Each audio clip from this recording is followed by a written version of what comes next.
اشفع لنا یا اوجہ الشفعاء نظرت الى بلاد اللہ جمعا کخردلۃ علی حکم اتصالی رب صلی وسلم دائما ابدا علی حبیبک خیر الخلق کلہم۔ اللہ رب العالمین کا بے حد فضل، اسی کا کرم، اسی کی دی ہوئی توفیق سے ایک مرتبہ پھر صحت و عافیت کے ساتھ نماز جمعہ کے لیے ہم حاضر ہیں۔ اللہ تبارک و تعالیٰ سے دعا ہے ہم تمام کا یہاں جمع ہونا اپنی پاک بارگاہ میں مقبول فرمائے، اور اسی طرح صحت و عافیت کے ساتھ زندگی کی آخری نماز بھی ہمیں خود چل کر مسجد میں ادا کرنے کی توفیق نصیب فرمائے۔ اللہ تبارک و تعالیٰ نے بندے مومن پر جو اسلامی اخلاق و اقدار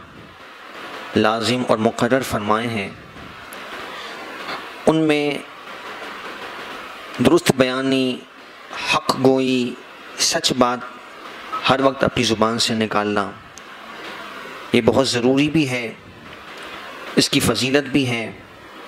اور ایک اچھے معاشرے کی تشکیل کے لیے یہ ایک اساس کا درجہ رکھتی ہے۔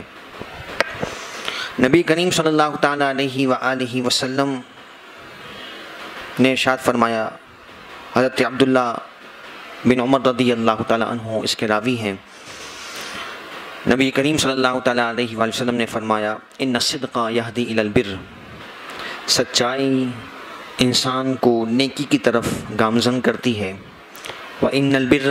یہدی الی الجنہ، اور نیکی انسان کو جنت کی طرف لے کر جاتی ہے، وان الرجل لا یصدق حتی یکتب صدیقا، اور حضور فرماتے ہیں کہ ایک بندہ مومن سچ بولتا رہتا ہے یہاں تک کہ اللہ تعالیٰ کی بارگاہ میں وہ صدیق لکھ دیا جاتا ہے، جو صدیقین کے مراتب ہیں۔ اور پھر اس کے برعکس حضور نے فرمایا، وَإِنَّ الْكِذْبَ يَهْدِي إِلَى الْفُجُورِ، جھوٹ برائی کی طرف انسان کو لے کر جاتا ہے۔ جھوٹا شخص برائی میں جلدی ملوث ہو جاتا ہے کیونکہ اس کے پاس جھوٹ کا سہارا ہے، جیسا کہ نبی کریم علیہ السلام کی بارگاہ میں ایک شخص حاضر ہوا اور اس نے عرض کی کہ میرے بہت سارے گناہ ہیں، بہت سارے جرائم ہیں، کوئی ایک آپ کام ایسا کہہ دیجئے میں چھوڑنے کو تیار ہوں، سارے جرم مجھ سے نہیں چھوٹیں گے۔ وہ شخص شراب بھی پیتا تھا، وہ دیگر جرائم میں مبتلا تھا، ابھی وہ مسلمان نہیں ہوا تھا اور اسلام سے پہلے وہ تربیت حاصل کرنا چاہتا تھا۔ تو نبی کریم صلی اللہ تعالیٰ علیہ وآلہ وسلم نے اس سے فرمایا کہ صرف جھوٹ چھوڑ دیں اور میری مجلس میں آیا کر۔ اب جو ہے وہ شخص جب کوئی گناہ کی طرف ہاتھ بڑھانے لگتا یا اس کے پیر اس گناہ کی طرف بڑھنے لگتے تو فوراً وہ چونک جاتا، متوجہ ہو جاتا کہ میں نے نبی پاک علیہ السلام کی مجلس میں بھی حاضر ہونا ہے، اگر انہوں نے برسر مجلس مجھ سے پوچھ لیا کہ یہ کام تم نے کیا تھا اور جھوٹ نہ کہنے کا میں عزم کر چکا ہوں، تو اس نے صرف اس ایک خوبی کو اپنایا، اللہ تبارک و تعالیٰ نے ایسا کرم کیا کہ ساری برائیاں، سارے گناہ اس سے دور ہو گئے، کہ اس کو یہ فکر تھی کہ میں اللہ تعالیٰ کے حبیب علیہ السلام کی بارگاہ میں اگر اپنے ان جرائم کا ذکر کروں گا کہ آج میں نے یہ کام کیا تو کہیں میری رسوائی نہ ہو اور مجھے پشیمانی کا سامنا نہ کرنا پڑے۔ تو یہ حدیث مبارکہ میں جو حضور نے فرمایا کہ ان الکذب یہدی الی الفجور، کہ جھوٹ برائی کی طرف لے کر جاتا ہے، اس میں اگر ہم حکمت سوچیں تو یہی ہے کہ جھوٹا شخص بے باک ہوتا ہے، اس کو اگر کوئی بھی پوچھے تو وہ غلط بیانی کر کے، جھوٹ گوئی کر کے اپنا راستہ درست کر لے گا اور وقتی مشقت سے یا تکلیف سے بچ جائے گا۔ تو فرمایا کہ جھوٹ یہ برائی کی طرف لے کر جاتا ہے، وَإِنَّ الْفُجُورَ يَهْدِي إِلَى النَّارِ، اور برائی گناہ جہنم کی طرف لے کر جاتے ہیں، وَإِنَّ الرَّجُلَ لَيَكْذِبُ حَتَّى يُكْتَبَ كَذَّابًا، ایک بندہ جھوٹ بولتا رہتا ہے یہاں تک کہ اللہ کی بارگاہ میں وہ کذاب لکھ دیا جاتا ہے۔ تو جھوٹے شخص کے بارے میں حدیث مبارکہ میں یہ مضمون ملتا ہے کہ اس کے منہ کی بو سے فرشتے دور بھاگتے ہیں۔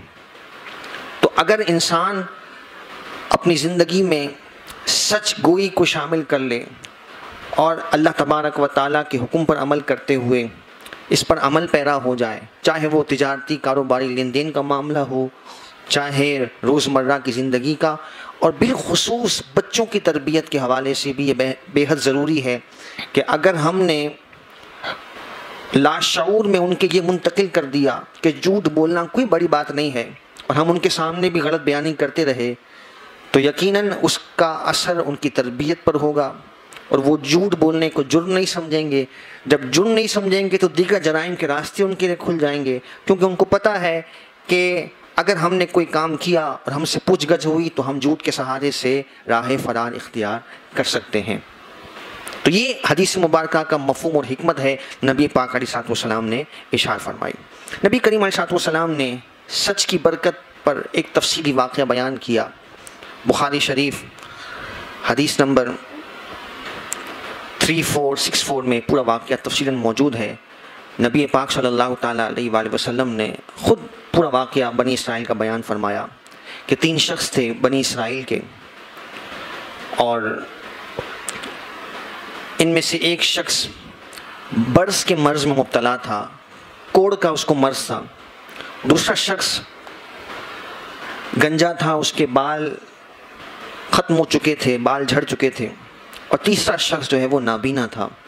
تو اللہ تبارک و تعالیٰ نے، حضور صلی اللہ علیہ وسلم خود یہ واقعہ ارشاد فرماتے ہیں، بنی اسرائیل کے افراد کا یہ واقعہ ہے۔ حضور صلی اللہ علیہ وسلم فرماتے ہیں کہ اللہ رب العالمین نے ان کا امتحان چاہا تو ایک فرشتے کو ان کے پاس بھیجا۔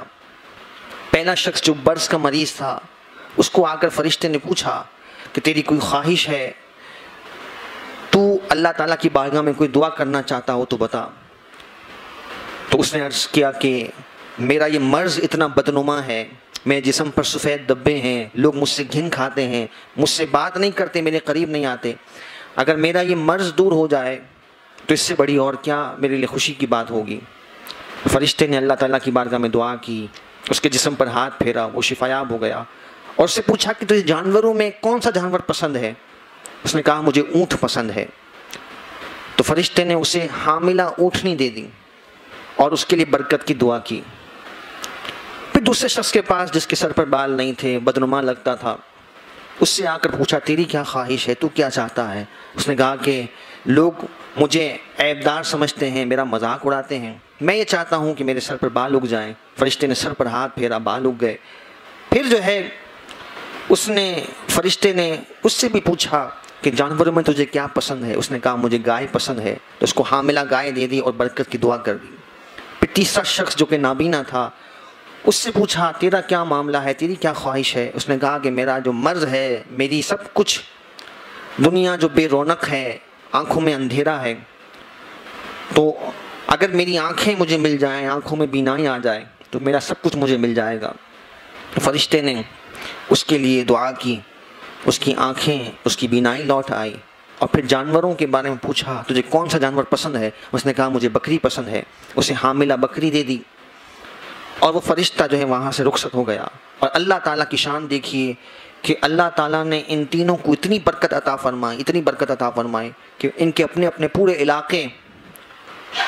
ان کے جانوروں سے بھر گئے۔ اللہ نے اس کی اونٹوں میں اتنی برکت دی، اس کی گائے میں، اور تیسرے کی بکریوں میں اتنی برکت دی کہ سارا کا سارا ان کا علاقہ ان کے جانوروں سے بھر گیا۔ اب اصل امتحان اور آزمائش کا وقت شروع ہوا۔ اب فرشتہ جو ہے وہ اللہ کے حکم سے انسانی شکل میں آتا ہے۔ حضور علیہ الصلوۃ والسلام یہ واقعہ بیان فرما رہے ہیں بخاری شریف میں۔ تو نبی پاک علیہ الصلوۃ والسلام فرماتے ہیں کہ فرشتہ انسانی شکل میں مفلس اور محتاج بن کر، سوالی بن کر ان کے پاس آیا، اور پہلے سے کہا، جو پہلا شخص برص کا مریض تھا اور اس کے پاس مال بھی نہیں تھا، اس کا مرض بھی دور ہو گیا، مال بھی مل گیا، اس سے جا کر جب کہا تو اس نے اس سائل کو، جو سوالی تھا، فرشتہ اصل جو سوالی کی شکل میں آیا تھا، اس کو دینے سے انکار کر دیا۔ اس نے بڑے واسطے دیے کہ تجھے اللہ نے بڑا مال دیا ہے، بڑی تیرے پاس کثرت ہے۔ اس نے کہا کہ میرے اپنے خرچے بہت ہیں، میری ذمہ داریاں بہت ہیں، تو میں نے ان تمام ذمہ داریوں کو پورا کرنا ہے۔ تو پھر فرشتے نے اسے کہا کہ تو وہ شخص تھا کہ غریب تھا اور برص کے مرض میں مبتلا تھا، تو اس نے جھوٹ کہا میں تو کوئی غریب نہیں تھا، میرا یہ پیسہ تو خاندانی پیسہ ہے، ہم تو جدی پشتی مالدار لوگ ہیں، اور یہ جو تو مرض کی بات کر رہا ہے، میں تو پیدائشی حسین و جمیل تھا، میں نے تو کبھی کسی مرض کی شکل نہیں دیکھی۔ تو فرشتے نے جاتے ہوئے اس سے کہا، جو انسانی شکل میں تھا، اس سوالی بن کر آیا تھا، کہا اگر تو جھوٹ بول رہا ہے تو اللہ تعالیٰ تجھے تیری اپنی حالت پر دوبارہ لوٹا دے۔ یہ بول کر وہ وہاں سے چلا گیا،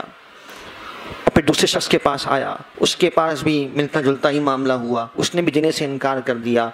اور اس نے کہا کہ میرا بھی مال جو ہے وہ جدی پشتی ہے، میں کبھی گنجا نہیں تھا، میرے سر پر ہمیشہ سے بال تھے، میں خوبصورت اور حسین و جمیل نوجوان تھا۔ اس نے بھی انکار کیا۔ فرشتے نے اسے بھی یہی کلمات کہے کہ اگر تو جھوٹ کہہ رہا ہے تو اللہ تعالیٰ تجھے اپنی حالت پر دوبارہ لوٹا دے۔ پھر تیسرے شخص کے پاس جو کہ نابینا تھا، اس کے پاس وہ شخص آیا، اور اللہ نے اسے بینائی دی تھی۔ سوالی بن کر جب فرشتے نے سوال کیا، کہا کہ مجھے ایک بکری دے دو، میں مسافر آدمی ہوں، میرے کام آ جائے گی، میں اسے فروخت کر لوں گا اور اپنے گزر اوقات کے لیے استعمال کر لوں گا اور اپنا سفر مکمل کروں گا۔ تو فرشتے سے اس نے کہا کہ تجھے جتنی بکریاں چاہیے لے جا، یہ سب کچھ اللہ تبارک و تعالیٰ ہی کر دیا ہوا ہے۔ اور اس نے کہا کہ میں تو نابینا تھا، اللہ تعالیٰ نے مجھے بینائی دی، مجھے نعمت دی، اور سب کچھ مال اللہ تعالیٰ نے اپنے فضل سے مجھے عطا فرمایا ہے۔ تو وہ فرشتہ اس سے خوش ہوتا ہے اور کہتا ہے کہ یہ بکریاں تو اپنے پاس رکھ، یہ صرف امتحان تھا، اللہ تعالیٰ نے تجھے امتحان میں کامیاب کیا، اور تیرے دو ساتھی جو ہے وہ رسوا اور تباہ ہو گئے۔ اور پھر جیسا کہ اس نے کہا تھا ایسا ہی ہوا، وہ اپنی دوبارہ پرانے حالت پر، غربت و افلاس پر اور مرض میں مبتلا ہو گئے، اور اللہ تعالیٰ نے اسے اور برکتیں اور خیر عطا فرمائی۔ اس واقعے میں کئی پہلو ہیں۔ ایک تو سچ گوئی، حق کلامی، یہ اللہ تعالیٰ کو بڑی پسند ہے، اور اللہ تعالیٰ نے اس میں برکتیں رکھی ہیں۔ اور پھر یہ بھی آپ دیکھیں کہ اللہ تعالیٰ نے جو نعمت دی ہے، اس نعمت کا احساس یہ ضروری ہے۔ اپنے اوپر انسان غور و فکر کرے کہ اللہ تعالیٰ نے بہت ساری ایسی نعمتیں جو اس کے پاس نہیں تھیں، ان سے اسے نوازا ہے، اور اس کی زندگی کے ہر آن میں لمحہ بلمحہ نعمتوں کے انبار اس کے وجود کے ساتھ وابستہ ہیں۔ تو وہ ساری نعمتوں کا ادراک اور احساس بھی،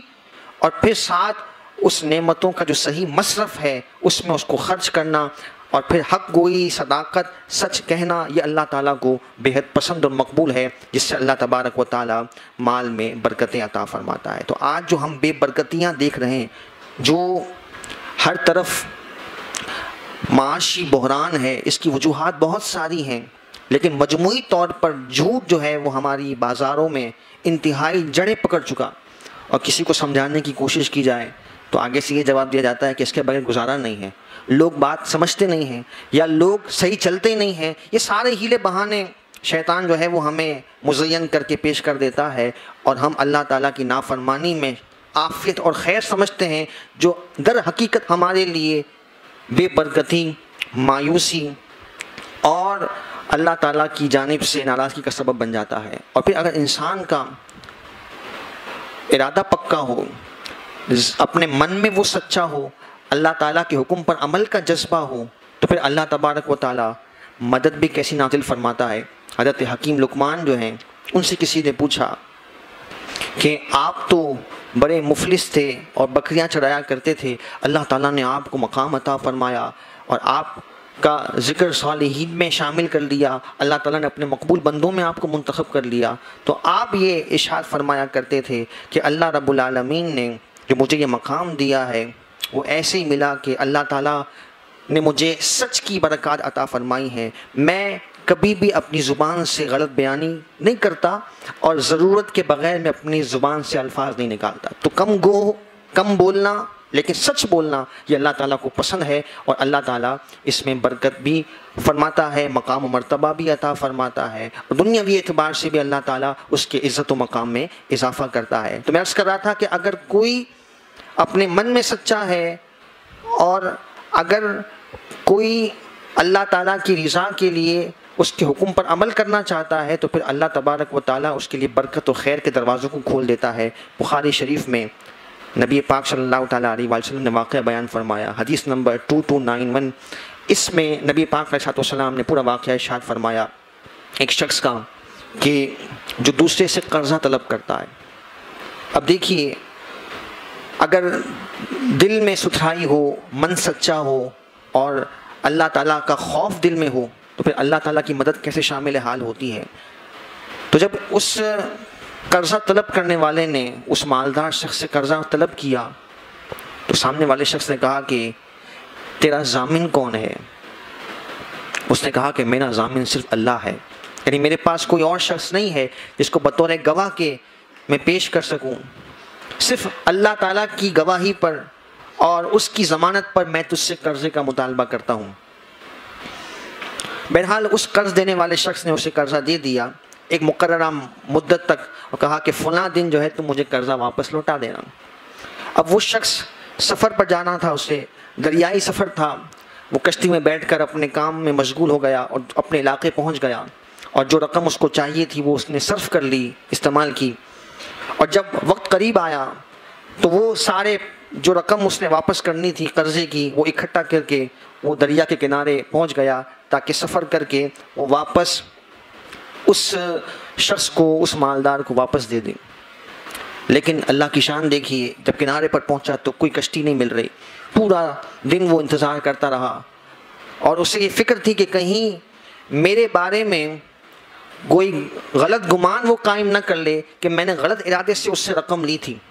اور میں نے اس کا مال ہڑپنے کا ارادہ کیا تھا، اور پھر اس سے ساتھ یہ فکر بھی تھی کہ میں نے اللہ تعالیٰ کے نام کے اوپر ضمانت دیتے ہوئے اس سے قرضہ طلب کیا تھا۔ یہ بہت بڑی بات ہے کہ چھوٹی چھوٹی بات پر قسم اٹھا کر اپنا مفاد حاصل کر لینا اور اللہ تعالیٰ کے نام کی اٹھائی ہوئی قسم کی کوئی اہمیت نہ رکھنا۔ یہ شاید ہم اسے اہمیت نہ دیں، لیکن جو اللہ تعالیٰ کے نام کی عظمت اپنے دل میں محسوس کرتا ہے، اس کو سمجھتا ہے، تو اس کے لیے بہت بڑی بات ہے۔ تو اس نے پورا دن اپنا کنارے پر گزار دیا اس فکر میں کہ میں نے اس شخص کو اپنی رقم، اس کی رقم واپس پہنچانی ہے۔ لیکن اللہ کی شان دیکھیے، کوئی کشتی، کوئی جہاز جو ہے وہاں سے بحری جہاز نہیں گزرا، اور اب دن جو ہے وہ ڈھلنے لگا۔ تو اس نے ایک لکڑی کا ٹکڑا لیا اور اس میں اس دینار کی تھیلی کو، جو قرضے کی رقم تھی، اس کو باندھ دیا اور اس کے اندر ایک خط تحریر کر دیا اور اس کو روانہ کر دیا، اور اللہ تعالیٰ سے یہ دعا کی کہ مولا تیرے نام کی ضمانت پر میں یہ قرضہ لے کر آیا تھا، اور اب میں چاہتا ہوں کہ اس کو واپس لوٹا دوں، مدت پوری ہو چکی ہے، لیکن میرے پاس سبب نہیں ہے کہ میں اس دریا کو پار کر کے اس شخص تک پہنچوں۔ میں تیرے نام پر اس رقم کو روانہ کرتا ہوں اور تیری بارگاہ میں دعا کرتا ہوں کہ تو اس کے مالک تک اس کو پہنچا دے۔ یہ کہہ کر اس نے وہ لکڑی کے ساتھ اس تھیلی کو باندھ کر دریا میں روانہ کر دیا۔ اب دوسری جانب وہ قرضہ دینے والا بھی کنارے پر دوسری طرف آ گیا، اس امید پر کہ شاید آج مجھے رقم واپس مل جائے گی، اور وہ انتظار میں تھا اور اپنے گھر کے لیے آگ کے لکڑیاں جمع کرتا ہے، تو اس میں وہ لکڑی بھی آ جاتی ہے، گھر جا کر جب اس کو دیکھتا ہے تو اس میں خط بھی ہے، وہ رقم بھی موجود ہے۔ یہ حدیث پاک میں حضور علیہ السلام نے واقعہ بیان کیا، بخاری شریف حدیث نمبر 229 میں حضور علیہ السلام نے پورا واقعہ بیان کیا۔ اب جب وہ رقم اس کو مل گئی، اس نے اسے دعائیں بھی دی۔ اب کچھ دنوں بعد جب اسے سواری مل گئی، کشتی مل گئی، واپس آیا اور ساتھ میں اس کی تھیلی ایک اور موجود تھی، اور اس کے علم میں نہیں تھا کہ اس سے یہ رقم پہنچ گئی ہے۔ وہ ساتھ اس لیے آیا کہ اگر اسے رقم نہیں ملی تو میں اسے اس کی رقم پہنچا دوں، اور جب وہاں پہنچا اور اس شخص کو رقم دینے لگا تو اس نے کہا کہ اللہ تبارک و تعالیٰ نے مجھے تیری امانت پہنچا دی ہے۔ جب انسان من کا سچا ہو، دل اس کا پاکیزہ ہو، اللہ کی حکم پر عمل کا اسے خوف ہو اور دل میں ایک طلب ہو، تو اللہ تبارک و تعالیٰ کیسے اسباب پیدا فرما دیتا ہے اور رب العالمین آسانیاں پیدا فرما دیتا ہے۔ اس کے برعکس اگر جس کے دل میں کھوٹ ہو اور مال لیتے ہوئے اس کے دل میں یہ عزم ہو کہ میں نے اسے پریشان کرنا ہے، اس کا مال غصب کرنا ہے، اس کا مال دبا لینا ہے، تو یہ اتنا بڑا ظلم ہے۔ نبی کریم علیہ السلام نے ارشاد فرمایا، بخاری شریف میں حدیث مبارکہ موجود ہے اور مختلف احادیثی کتب میں یہ روایت موجود ہے۔ نبی پاک علیہ السلام نے فرمایا، مطل الغنی ظلم، کہ جو جان بوجھ کر ٹال مٹول کرتا ہے، مالدار ہے اور قرض کی ادائیگی پر قدرت بھی رکھتا ہے، اختیار بھی رکھتا ہے، اس کے باوجود بھی کسی کا پیسہ وہ غصب کر بیٹھا ہے اور کسی کے مال کو ہڑپ کر بری نیت سے اس کو وہ نقصان پہنچانا چاہتا ہے، دھوکہ دینا چاہتا ہے، تو حضور نے فرمایا کہ وہ ظالم ہے اور اللہ تبارک و تعالیٰ اس کے ظلم پر اس سے انتقام لے گا۔ اور علماء نے تو یہاں تک لکھا، یعنی پیسے کی اگر ہم وقت اور حیثیت دیکھیں تو کچھ بھی نہیں ہے دنیاوی مال کی، لیکن اس کا وبال کتنا بڑا ہے۔ علماء فرماتے ہیں کہ اگر کوئی 3 روپے نہیں، صرف 3 پیسے کسی کے ہڑپ کر لے اور ناجائز دبا لے، تو بدلے میں اسے 700 مقبول نمازیں اللہ کے حضور اس بندے کو پیش کرنی ہوں گی۔ 700 مقبول نمازیں۔ ایک تو ہماری نمازوں کا کوئی ٹھکانہ نہیں کہ کون سی نماز قبولیت کے درجے پر پہنچی ہے، نہیں، اور ہم نمازیں پڑھنے میں کتنے کوتاہی اور غفلت کا شکار ہیں، ہر شخص اپنے بارے میں جانتا ہے۔ تو وہ لین دین کے معاملات میں کوتاہی کرنے والا، کسی کا حق غصب کرنے والا، غلط بیانی کرنے والا، جھوٹ بول کر کسی کا مال ہڑپ کرنے والا اور جھوٹے ہیلے بہانے کرنے والا، ساری رقم اپنے پاس موجود ہو اور سامنے وہ ہیلے بہانے کرے کہ میرے پاس دینے کو کچھ نہیں ہے، اور اپنی طرف سے اس کی عیاشیاں جاری و ساری ہوں، جو ہر طرف ہمیں حال نظر آتا ہے۔ تو یہ لین دین کے معاملات میں یہ بہت زیادہ ضروری ہے کہ کسی کا مال اگر ہمارے ذمے ناجائز ہے، چاہے وہ مال کی صورت میں ہو، چاہے وہ دیگر مال و اسباب کی صورت میں، زمین کی صورت میں، جیسا کہ حضور صلی اللہ علیہ وسلم نے فرمایا کہ اگر کوئی کسی کے زمین کا ایک بالش ٹکڑا، ہاتھ کا جو بالش ہوتا ہے، ایک بالش ٹکڑا اگر کوئی غصب کر لیتا ہے، ناجائز کسی پر قبضہ کر لیتا ہے، تو حضور صلی اللہ علیہ وسلم نے فرمایا کہ 7 زمین و آسمان کے برابر توق اس کے گلے میں قیامت کے دن ڈالا جائے گا، جس کے بوجھ سے وہ زمین تلے دھس جائے گا اور اپنا منہ دکھانے کے محشر میں قابل نہ ہوگا۔ تو یہ اگر ہم کسی کے ساتھ حق تلفی اور زیادتی کے وبال کو دیکھیں جو قرآن و حدیث میں ہمیں بیان کی، اور پھر غلط بیانی کر کے کسی کے ساتھ حق تلفی کرنا، کسی کے ساتھ ظلم کرنا، یہ انسان کے لیے تباہی اور بربادی کا سبب ہے، اور اللہ رب العالمین کی طرف سے وہ ناراضگی کا اور وبال کا مستحق ہوتا ہے۔ یہاں پر ایک وضاحت جو ہے وہ بہت ضروری ہے کہ جب ہم سچائی کی فضیلت بیان کرتے ہیں اور جھوٹ اور کذب کی مذمت بیان کرتے ہیں، تو جو احادیث میں کثرت سے صداقت کے فضائل بیان کیے گئے، جس میں سے چند ایک ہم نے سماعت کیے، تو وہ بلا شبہ بہت زیادہ اہمیت و فضیلت کے حامل ہیں۔ اور دوسری جانب جو برائی کی مذمت اور جھوٹ کی مذمت میں ہم روایات سنتے ہیں، تو بعض اوقات اکثر جو ہے لوگ جو ہے وہ قرآن پاک کی ایک آیت پڑھ دیتے ہیں، لعنت اللہ علی الکاذبین، جھوٹوں پر اللہ کی لعنت۔ یہ اکثر جملہ ہم بول چال میں بول جاتے ہیں، تو یاد رکھیے گا لعنت اللہ علی الکاذبین، اس سے وہ جھوٹے مراد نہیں ہیں جو ہم آپس میں غلط بیانی کر جائیں یا کسی کے ساتھ جھوٹ گوئی کر جائیں۔ اگرچہ جھوٹ بہت بڑا گناہ ہے، جہنم میں لے جانے والے کاموں میں سے ہے اور گناہ کبیرہ میں اس کو شمار کیا گیا، لیکن یہ آیت مبارکہ کا مصداق جو ہے وہ کفار ہیں، یہ کافر یہاں مراد ہیں، تو اس میں عام جھوٹ جو ہے یہ شامل نہیں ہے۔ تو لعنت اللہ علی الکاذبین یہ بہت بڑا جملہ ہے، اور اس کا مفہوم سادہ لفظوں میں اگر بیان کیا جائے تو وہ یہ بنتا ہے قرآن پاک کی اس آیت کا کہ اللہ تعالیٰ کی رحمت سے جھوٹے دور ہیں۔ تو یہ جو رحمت سے دوری مراد ہے، جو اللہ تعالیٰ کے سخت ترین عذاب کے مستحق ہونے کا ذکر ہے، وہ ان کفار کے لیے ہے، جبکہ دیگر مذمتیں جو ہیں وہ احادیث طیبہ میں جھوٹوں کے لیے بیان کی گئی۔ پھر نبی پاک علیہ الصلوۃ والسلام نے کچھ مقامات بیان فرمائے کہ جہاں پر جھوٹ بولنے کی اجازت دی گئی، اس کو آپ یوں کہہ لیجئے، اچھے الفاظ میں ہم یوں کہیں گے کہ خلاف واقع بات کہنے کی اجازت دی گئی۔ 3 مقامات ایسے ہیں۔ ایک تو جنگ کا موقع ہے، جنگ کا موقع ہے اور دشمن کو چونکہ مقابلے کا سامنا ہے دشمن سے، تو ایسی صورت حال میں